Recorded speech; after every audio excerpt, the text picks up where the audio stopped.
Pope Leo XIV walks into a Chinese restaurant. What happens next will touch your heart.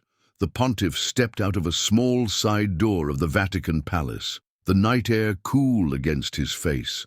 He'd spent the entire day in meetings with cardinals, bishops, and Vatican officials, discussing theological matters, diplomatic strategies, and the upcoming global synod. Every word he'd spoken had been recorded, every gesture analyzed, every decision scrutinized.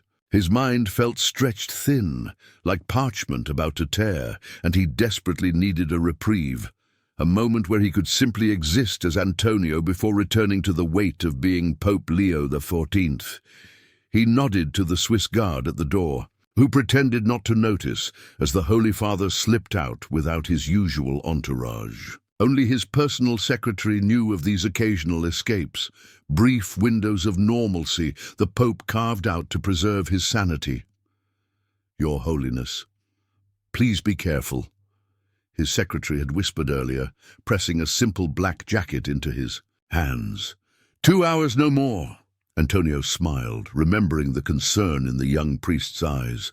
He pulled the jacket tighter around his clerical collar as he walked through the narrow streets of Vatican City, then out into Rome itself. The white zucchetto on his head remained. He wouldn't remove the skull cap, one small concession to his office that he couldn't bring himself to abandon. As he moved farther from St. Peter's, the streets grew narrower, the buildings less grand. Here tourists rarely ventured, and locals were too busy with their evening routines to notice an elderly man walking alone. The anonymity felt like a blessing. No one knelt for a blessing, no one asked for a photo, no one studied his face for signs of divine wisdom. He paused at an intersection, uncertain which way to turn. The aroma of garlic and ginger drifted through the air, and his stomach reminded him he'd barely touched his dinner. Following the scent, he turned down a side street, lined with modest apartments and small businesses. Between a florist and a cobbler's shop, a red paper lantern glowed above a narrow doorway.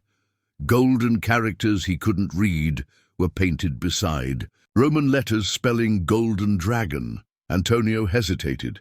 In his 73 years, he had dined with presidents and kings, but never alone in a Chinese restaurant. Something about the humble storefront called to him, perhaps its very ordinariness, so far removed from the ornate grandeur of his daily life. Taking a deep breath, he pushed open the door and stepped inside. The interior of the Golden Dragon was like stepping into another world. Paper lanterns cast a warm, amber glow over a dozen small tables, most already cleared for the evening.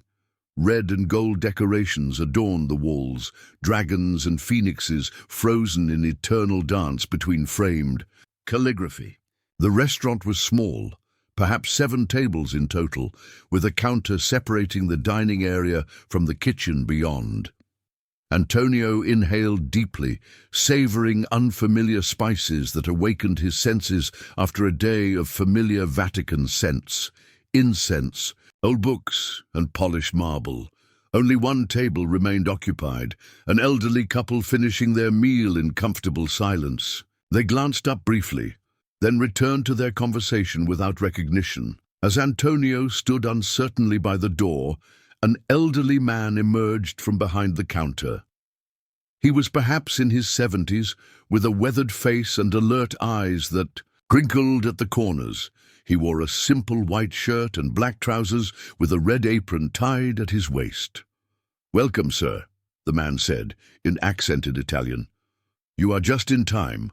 We close in 30 minutes, but plenty of time for good meal." He gestured toward an empty table in the corner, partially hidden by a decorative screen. "You sit there? More private?" Antonio nodded gratefully. "Thank you. That would be perfect." As the Pope settled into his seat, the owner returned with a small pot of tea and a menu. "I am Leeway," he said with a slight bow. "My family owned Golden Dragon for 15 years now. Before that, we have restaurant in Milano." "It's very pleasant here," Antonio replied, accepting the menu with both hands. I was just walking and followed the wonderful aromas. Mr. Lee poured tea into a small cup. God brings hungry people to good food, he said with a smile. Antonio nearly spilled his tea at the casual mention of God. He looked up to find Mr. Lee studying his face more intently now, his head slightly tilted. "You want recommendations?" Mr. Lee asked, his eyes lingering on Antonio's white zucchetto. "Please," Antonio replied, suddenly conscious of his clerical collar partially visible beneath his jacket. He resisted the urge to adjust it or remove the skullcap. "Whatever you suggest would be fine."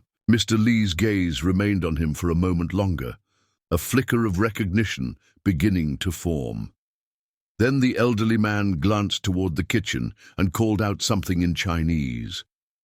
Turning back to Antonio, his expression shifted to one of warm hospitality overlaid with growing curiosity. "Special guest deserves special meal," Mr. Lee said softly. "I bring you something not on menu, something from home." Antonio sipped the fragrant tea, finding surprising comfort in its warmth. Mr. Lee had disappeared into the kitchen, where hushed but animated Chinese conversation filtered through the beaded curtain. Occasional glances were cast his way, subtle but unmistakable. He tried to focus on the simple pleasure of anonymity, but it was slipping away with each passing moment. The elderly couple at the other table gathered their belongings, moving toward the exit. As they passed Antonio's table, the woman paused, her eyes widening slightly at the white zucchetto. She nudged her husband, who turned with a questioning look that quickly transformed into stunned recognition. The man opened his mouth to speak, then closed it, instead offering a deep, reverent nod before his wife gently pulled him toward the door. A woman emerged from the kitchen, wiping her hands on her apron. Mrs. Lee, Antonio presumed. She was petite with silver-streaked black hair, pulled into a practical bun. Her husband whispered something in her ear, and she froze, eyes darting to Antonio's corner. Their gazes met across the room, and Antonio offered a gentle smile. Her face softened in response, though her posture remained tense with uncertainty. "Good evening," Antonio said as she approached with careful steps. "Holy Father," she replied, in a whisper, hands clasped before her. It is a great honor." So it was confirmed. Antonio sighed, setting down his teacup with a soft clink. "Please," he said, "tonight I was hoping to be just a hungry traveler." Mrs. Lee's eyes widened. "In understanding, of course," she replied, though she remained standing with the deference one might show a visiting dignitary. "We will be discreet." "Thank you," Antonio said, relieved, "though I must admit your husband's cooking smells far too good for me. To leave now, even if my cover is blown." This unexpected bit of humor seemed to break through her formal demeanor. A smile bloomed across her face, transforming her features into something motherly and warm. "My husband has prepared 3 special dishes. Family recipes from our village in Sichuan," she said with quiet pride. "May I bring you more tea while you wait?" "Please," Antonio replied, grateful for the normalcy of the exchange. As Mrs. Lee poured fresh tea, Mr. Lee approached with a steaming plate. He set it down with ceremonial care, then took a step back, clearly wrestling with how to properly address his unexpected guest. "Please," Antonio said gently, "call me Father Antonio tonight. And please, both of you, sit with me, if you would. I've had enough of eating alone." Steam rose from the delicate dumplings as Antonio took his first bite. The flavors were complex, unfamiliar yet comforting in their honest simplicity. Across from him, Mr. and Mrs. Lee sat with their hands folded, watching with anticipation that dissolved into pleased smiles as he nodded appreciatively. "This is remarkable," Antonio said. "I've never tasted anything quite like it." Mr. Lee's chest swelled with pride. "Family recipe, 4 generations. My grandmother teach my mother teach my wife." "How did you come to open a restaurant?" "In Rome," Antonio asked, genuinely curious. The couple exchanged glances, a lifetime of shared experiences passing between them in a silent moment. Mrs. Li nodded, encouraging her husband to speak. "We leave China 23 years ago," Mr. Li began, his voice softening.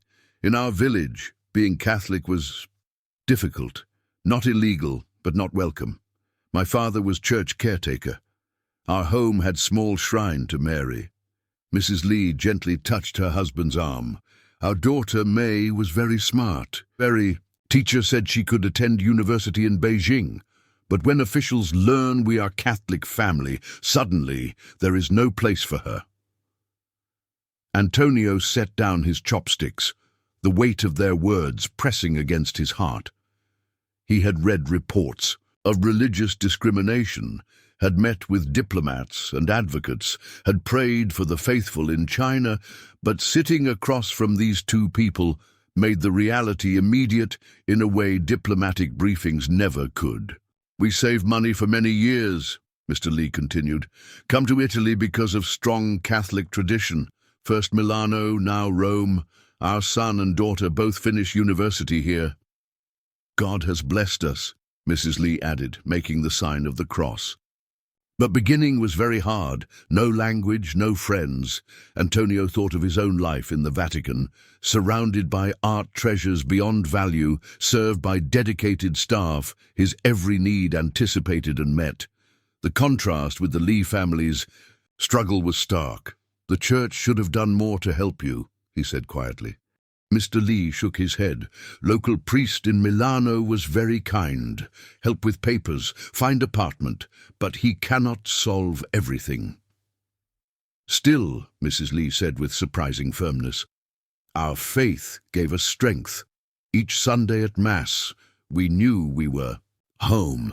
Antonio studied their weathered faces, seeing in them the resilience of true faith tested by hardship. He had met kings and presidents, but suddenly felt he had more to learn from these two simple restaurant owners than from any world leader. "Your faith honors the church," he said softly. "Would you tell me more about your journey?" The restaurant had long since closed to the public, the sign turned to Chiuso and the front blinds drawn. The hour of Antonio's promised return to the Vatican had come and gone, but he'd sent a discreet text to his worried secretary.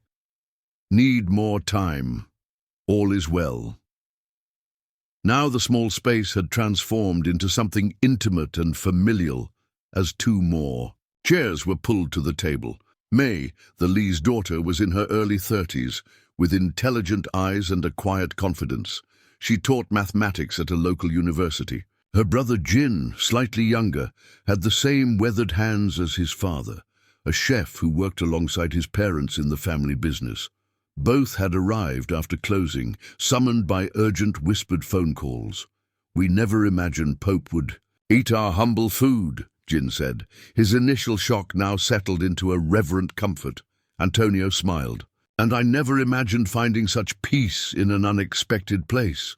Mrs. Li bustled about, bringing small dishes to share, crisp vegetables in delicate sauce, tender dumplings, fragrant rice. No grand ceremony, no formal protocols, just the ancient or human ritual of breaking bread together. Antonio found himself doing something he rarely did in the Vatican. He ate without thinking about diplomacy or doctrine or global crises. He simply ate. "In China," Mr. Li said as he skillfully served everyone with practiced movements, "meal is not just food, is connection to ancestors, to family not present." Antonio nodded, reminded of the Eucharist, bread broken, wine shared, communion between heaven and earth. Here was a different kind of communion, yet somehow reflecting the same eternal truth. He watched Mr. Li's hands, aged and strong from decades of work, and thought of his own hands, soft, often kissed by the faithful, rarely used for physical labor. What would his life have been had he remained simply Antonio the priest, not ascended to the chair of Peter? Would he be sharing meals in humble homes rather than state dinners with presidents? The thought wasn't resentful, merely curious. A road not taken, glimpsed now through a momentary window. They ate in comfortable silence, the only sounds being the occasional appreciative murmur or the gentle click of chopsticks against porcelain. In this stillness, Antonio felt something unlock within him, a compartment kept carefully sealed by the weight of his office. Here, in this moment, he wasn't channeling divine authority or representing a 2,000-year institution. He was simply a man sharing a meal with new friends. May refilled his teacup without asking, the gesture natural and unrehearsed.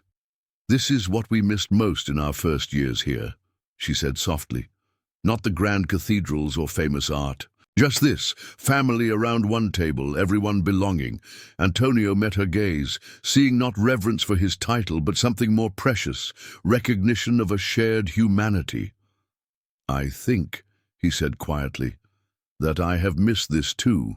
The meal concluded with small cups of strong coffee, Italian in preparation, but served in delicate Chinese porcelain. Mr. Li insisted on showing Antonio the kitchen, the heart of their establishment. Unlike the formal Vatican kitchens with their teams of professional chefs, this was a family space, compact and efficient, every utensil bearing the patina of constant use. "I wash dishes," Antonio offered, surprising himself with the spontaneous suggestion. When Mrs. Li began to protest, he gently insisted, "Please, I rarely get to do anything practical with my hands." As he rolled up his sleeves and plunged his hands into the soapy water, he noticed May, whom he now knew preferred to be called by her Chinese name Ming, lingering by the doorway. Her parents and brother had tactfully moved to the dining area to clear tables, leaving them in a moment of unexpected privacy. "You have something on your mind," Antonio said gently, sensing her hesitation. Ming approached slowly, picking up a towel to dry the dishes he washed. "I feel presumptuous," she admitted. "You've been so kind already." "Consider me just a priest tonight," he replied, scrubbing a stubborn spot on a pan. "Sometimes it's easier to speak to a stranger than family." Her hands trembled slightly as she carefully dried a delicate teacup. "I've been struggling," she finally said, her voice barely above a whisper, "with my faith." Antonio continued washing, giving her space to find her words. "I love my parents' devotion. It sustained them. Through persecution, through leaving everything familiar. But I was 10 when we came to Italy. I'm caught between worlds." She set down the cup carefully. "At university, my Italian friends see my Catholicism as quaint, old-fashioned. My Chinese friends think I've abandoned our cultural traditions." Antonio nodded, understanding the complexity of her position. "And what does Ming think?" She looked up, surprised by the directness of his question. I don't know anymore. I feel Catholic in China and Chinese in church, never fully belonging anywhere." Antonio handed her another plate, their fingers briefly touching in the exchange. "You know, the word Catholic means universal. It should embrace all cultures, not erase them. But it doesn't, does it?" Ming's eyes held a challenge now. "The church in Rome feels nothing like the hidden church of my childhood. Sometimes I wonder if I'm praying to the same God." The vulnerability in her admission touched Antonio deeply. Here was no theological debate, but a young woman's genuine spiritual crisis, exactly the kind he rarely encountered within the papal apartments. "Would you show me," he asked quietly, "how you prayed in China?" Ming's eyes widened with surprise, then filled with unexpected tears. "Holy Father, are you asking me to teach you?" "Yes," Antonio said simply, drying his hands. "I believe I have much to learn." Ming led Antonio toward what appeared to be a storage pantry at the back of the kitchen. She slid aside a shelf of rice sacks with practiced ease, revealing a narrow, wooden door behind it. The young woman hesitated, her hand on the simple latch. "Our family has always been cautious," she explained softly. "Old habits from China. Even here in Rome, we keep some things private." She opened the door, revealing a small room no larger than a Vatican confession booth. Antonio stepped inside and immediately felt a shift in atmosphere. The air was different here, still and reverent. A single electric candle provided warm illumination, revealing walls adorned with a striking blend of traditional Catholic imagery and Chinese artistic elements. A small altar stood against the far wall. Upon it rested a wooden statue of Mary, her features distinctly Asian, carved with loving detail. Beside her stood a crucifix with Chinese calligraphy running along its base. Incense holders flanked these central pieces, and below them lay a worn Bible and several prayer books in Chinese. "This was how we prayed at home," Ming said, her voice hushed with memory. "When gathering for Mass was too dangerous, we would come together like this, just family, sometimes neighbors we trusted." Mr. and Mrs. Lee appeared in the doorway behind them, watching Antonio's reaction with guarded expressions. Jin stood protectively beside them. "It's beautiful," Antonio said, genuinely moved by the sacred simplicity of the space. "A true domestic church." Mrs. Lee stepped forward tentatively. "We use this room still, not just for our family." Mr. Lee nodded, seeming to make a decision. "Every Thursday night, Chinese Catholics come here. Many are undocumented, afraid to go to public church. We pray together, read scripture." Antonio turned to face them fully, suddenly understanding. "You've created a sanctuary. They need somewhere safe," Ming explained. "Some have fled religious persecution, others fear deportation. Most don't speak Italian well enough for regular parishes." Jin spoke up, his voice carrying unexpected emotion. "Last month, a young man arrived from Hebei province. His family was arrested for hosting underground church. He showed us scars on his back." Antonio felt the weight of this revelation like a physical pressure in his chest.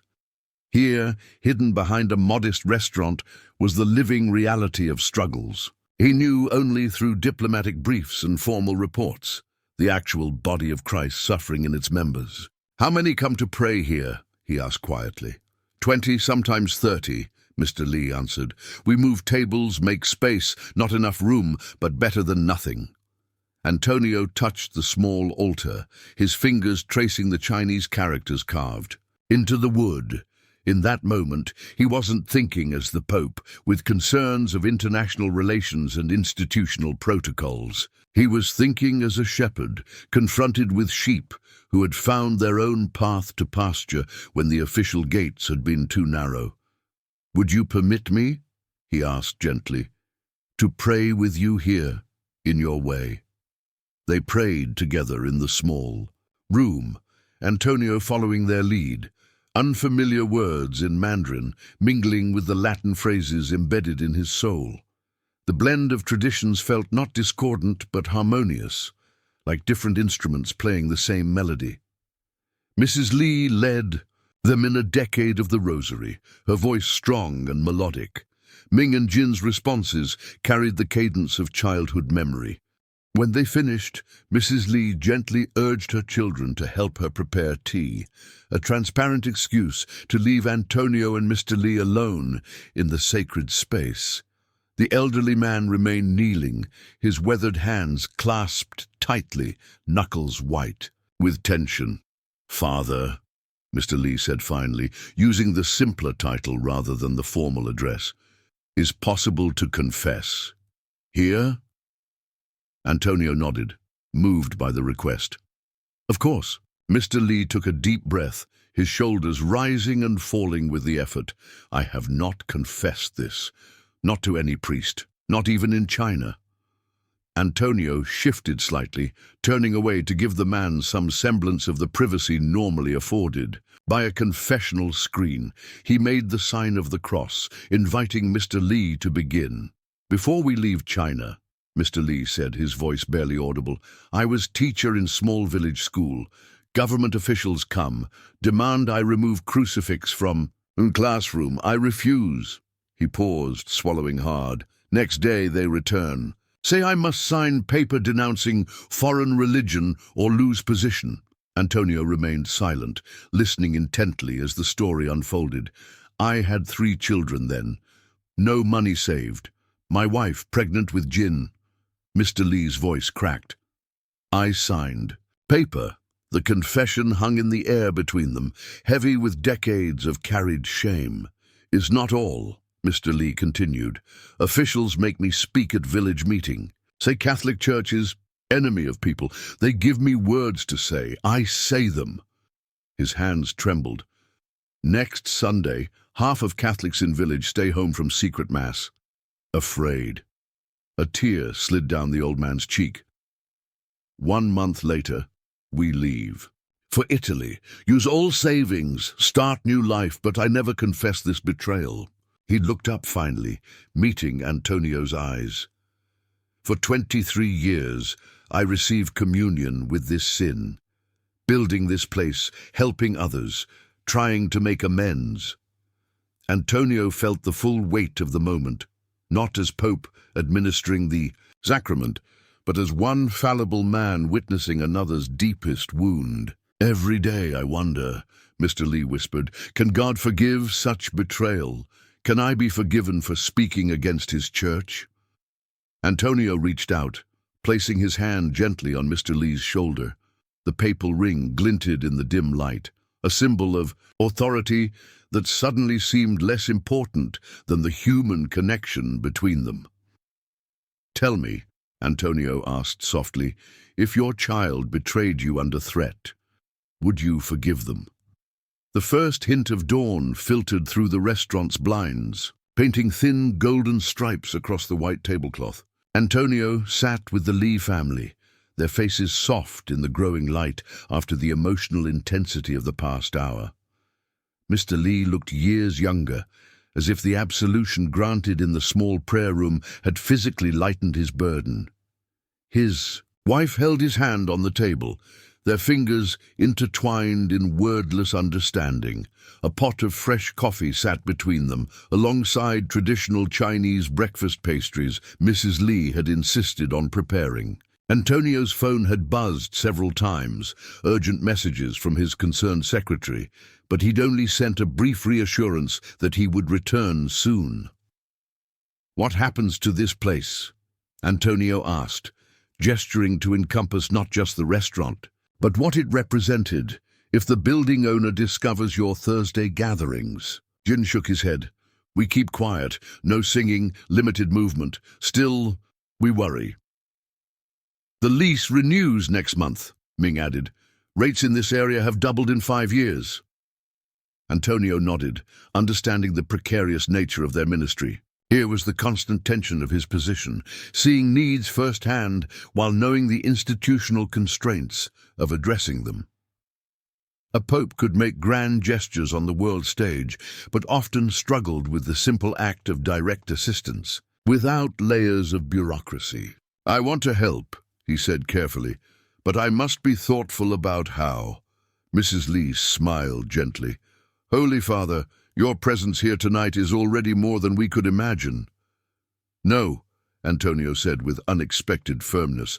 That's not enough. The church must do more than offer symbolic comfort. He rose and walked to the window, pulling back the blinds slightly to look at the street now brightening with morning. His mind raced through possibilities. Official recognition would bring protection, but also unwanted scrutiny for undocumented immigrants.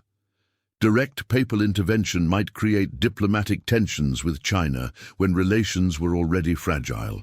Financial support through official channels would require explanations and paperwork. He turned back to the family, who watched him with quiet hope. Do you know the building next door? The vacant storefront? Mr. Lee nodded. Empty 2 years now. Too expensive for small business. What if it became a community center? Antonio asked, the idea forming as he spoke. Officially sponsored by the Diocese of Rome, but operated independently. A place where Chinese Catholics could gather openly, where language classes could be offered, where your Thursday services could continue without fear. Ming's eyes widened. That would be extraordinary, but surely impossible. The church owns more property in Rome than anyone realizes, Antonio said with a small smile, and this pope has some influence with the cardinal vicar of Rome. He sat back down, leaning forward earnestly. I make you this promise. Within 1 month, you will have a proper space for your community. Not hidden, not temporary, but recognized and supported. Mr. Lee's eyes glistened with tears. We never asked for so much. You never asked for anything, Antonio replied softly. That's precisely why it must be given. With all due respect, Your Holiness, this proposal raises significant concerns. Cardinal Bianchi adjusted his glasses, frowning at the document before him. The morning sunlight streamed through the tall windows of the papal study, illuminating dust motes that danced in the air like suspended prayers. Antonio had been back in the Vatican for less than 24 hours, and already the weight of his office pressed down upon him. Gone was the simple man who had washed dishes in a family kitchen. Here, dressed in white cassock and seated behind an ornate desk, he was once again Pope Leo XIV, facing the machinery of an institution resistant to sudden change.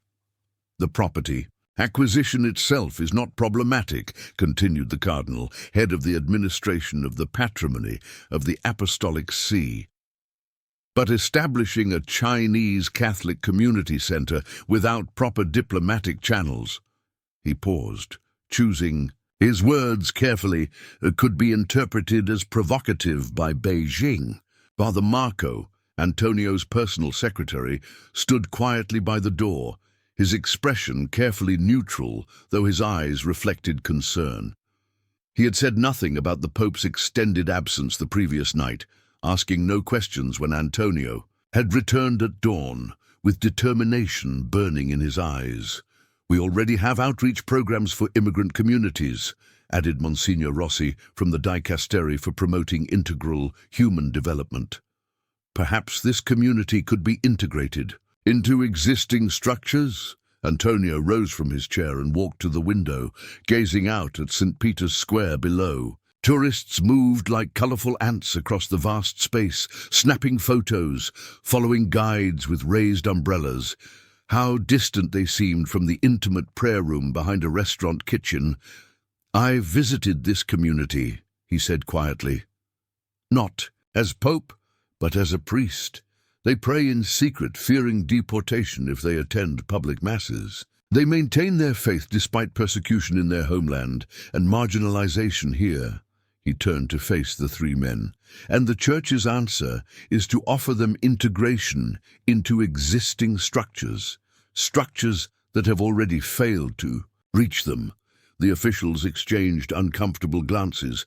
It was rare for the normally diplomatic pontiff to speak with such edge. Holy Father, Cardinal Bianchi began cautiously, we must consider the diplomatic implications. Our relationship with China is delicate. The provisional agreement on bishop appointments. I am well aware of our agreements, Antonio interrupted, his voice firm but controlled. This is not about diplomacy. This is about ministry to the faithful, about being the Church Christ called us to be. Father Marco stepped forward, sensing the rising tension. Perhaps we could consider a phased approach. Begin with indirect support through Caritas, then... No. Antonio's response was gentle but resolute. I gave my word. 1 month. The three men stared at him, clearly torn between their institutional concerns and their vow of obedience to the Vicar of Christ. Prepare the necessary paperwork, Antonio said quietly. This is not a request. As the officials reluctantly gathered their documents, Antonio returned to the window, wondering if the simple tea he had shared in the Golden Dragon would ever taste the same in porcelain cups served on silver trays. 3 weeks had passed since the night of the Pope's unexpected visit. The Golden Dragon bustled with Sunday afternoon activity, though today the restaurant was closed to regular customers. Instead, 27 members of Rome's Chinese Catholic community sat at hastily arranged tables, their voices a murmured blend of Mandarin Cantonese and halting Italian. Ming moved between tables, refilling teacups and answering the same question, repeatedly with increasing uncertainty in her voice. "No, we haven't heard anything specific yet." Near the kitchen, Mrs. Li arranged steamed buns on a large platter, her movements mechanical, her eyes frequently darting to the clock. Mr. Li sat with 3 elderly men, his expression carefully composed, though his fingers drummed restlessly against his thigh. "Perhaps he was simply being kind," whispered a young woman named Lin to her husband. "Even the Pope cannot change things so quickly." "Or maybe he forgot," her husband replied softly. "We are very small in the concerns of the Vatican." Jin overheard their exchange as he passed with a tray of glasses. "He gave his word," he said firmly, though a shadow of doubt crossed his face. The past weeks had brought no communication, no official visitors, no signs that anything was changing. Only their memory of that extraordinary night sustained their hope. A teenage boy by the window suddenly straightened. "Someone's coming!" he announced, pointing at a black sedan that had pulled up outside. The room fell silent, all eyes turning toward the entrance. The door opened and Father Marco entered, dressed in simple black clerical attire with no indication of his position as papal secretary. He carried a slim briefcase and wore an expression of careful neutrality. Mr. Li stepped forward, bowing slightly. "Welcome, Father." "Thank you for gathering everyone," Father Marco replied, his gaze taking in the assembled community. "I bring news from His Holiness." Ming translated his words into Mandarin, the tension in the room palpable as everyone waited. Father Marco opened his briefcase and removed a folder. "The Holy Father asked me to personally deliver these documents and explain their significance." He handed the folder to Mr. Li. "These are the legal papers for the property next door, which has been purchased by a charitable foundation with ties to the Diocese of Rome."